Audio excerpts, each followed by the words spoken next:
could do my input. 1979, I'm 25, 2005, I'm 50, do the math. There was no trust in the system, not in anyone around me, not in my college, none. I attempted and I immediately saw no trust, do not speak, keep my mouth shut.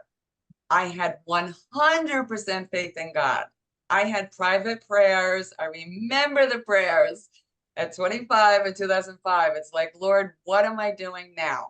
And both were go into the hospital in compliance. Do not fight. I did not fight. I was very calm. I was given grace both times. And so faith was in my jurisdiction.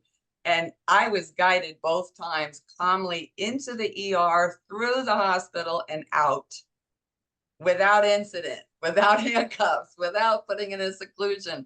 And that's not true for a lot of our colleagues. So I'm going to just say that too. I looked quickly. There was no trust, but it would be, Dr. Olivia, if you showed up and wanted to talk to me. But I did have my faith that walked me through. Carlito?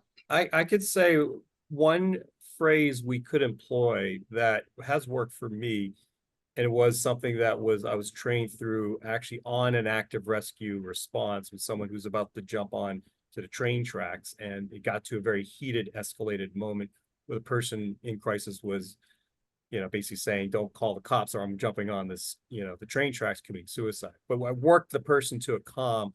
But I think this could, and I employ this and I help this with other communities where we're doing first response too, is you could try this question and it does start the atmosphere of trust, is asking the question to the person in crisis. So what does help look like to you today? Tell me, what does help look like to you today? Because I want to help. That's what I'm here to do. And what that does, it empowers the person to really think through and say, well, first, I want you not to call the 911. Absolutely. I will not do that. Right. And then it starts a calm conversation to engage. So I think that's helped a lot when I've gotten into very extreme cases of active rescue. So you could try that phrase. Very much could help. I love that, Carlito, because it gives them back the value that their opinion matters and that they know that they need assistance, but they need to know what they need in that moment. I love that. Yep. And I'm going to build on that, because if we keep focusing it back on the religious, spiritual experiences that might be extreme, we want to advocate, do you want a clergy call? Do you want your spiritual leader called?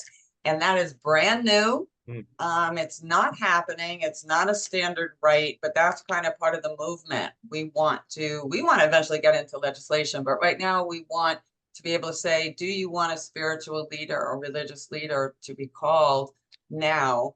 And one of our coalition members would say, I do want to show up and I want to walk through the incarceration, the hospital, the psychiatric. I want to walk through this to just give some comfort to the person, even if they do have to be put in the hospital. And again, Olivia, if you want to comment, because you've heard us say this before, that's a simple thing that we're not necessarily saying first responders need to understand the whole religiosity scenario.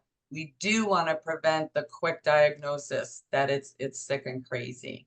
Olivia, you want to comment? Yeah.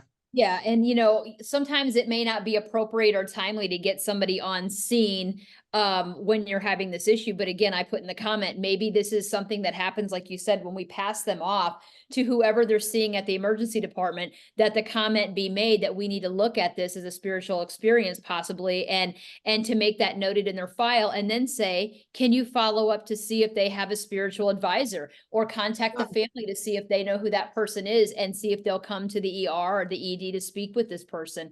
And I think just giving that step alone, it doesn't cost anything to do that. It's a little time consuming. So of course it may hold up law enforcement and they may have to pass that off. But I think just doing that, even if it's not a spiritual experience, how is this going to be a bad thing if you're telling them that you value what they're telling you? Just like Carlito said, what do you need right now to help you? And you offer that suggestion even to them if they don't offer it, and see if that doesn't help to not only de-escalate the situation, but it also puts the power back to them to where they are starting to feel more empowered now about the direction of where things are going.